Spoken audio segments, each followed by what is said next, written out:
Hello viewers, আসসালামু আলাইকুম। তো আমি এর আগে রিলসে যে রেসিপিটা দেখাচ্ছিলাম, সেটা হচ্ছে বিটরুটের হালুয়া। সো এই হালুয়াটা এখন পুরোপুরি করে আমি দেখাবো। তখন তো জাস্ট চুলার পরে কুকিং হচ্ছিল, রান্না হচ্ছিল। তো এখন সেটা সার্ভ করার পালা। তো আমি এটা একটা প্লেটে সুন্দর করে ঘি মাখিয়ে নিয়েছি যাতে প্লেটে লেগে না যায়। তো তারপরে প্লেটের উপরে বিছিয়ে দিয়েছি। দেন এটা আমি কিছুক্ষণের জন্য রেখে দেব। রেখে দিলে এটা শক্ত হয়ে আসবে। তো এই যে আমি কিছুক্ষণ রাখার পর এটা আমি এখন ছুরি দিয়ে কেটে নিব, পিস পিস করে নিব।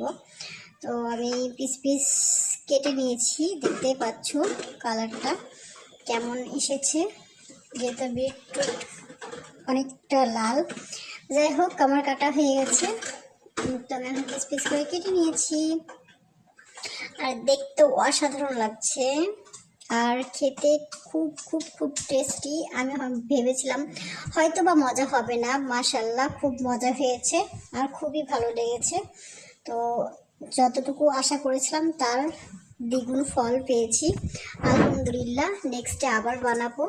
আর তোমরাও বানিয়ে খেও যারা বিটরুট এমনি খেতে পছন্দ করো না, যেহেতু সামনে রমজান, রমজান শবে বরাত, দেন রমজান। তো তোমরাও বানিয়ে খেও, ট্রাই করে দেখো, ভালো লাগবে। তো আমি এভাবে সাজিয়ে নিয়েছি প্লেটের মধ্যে।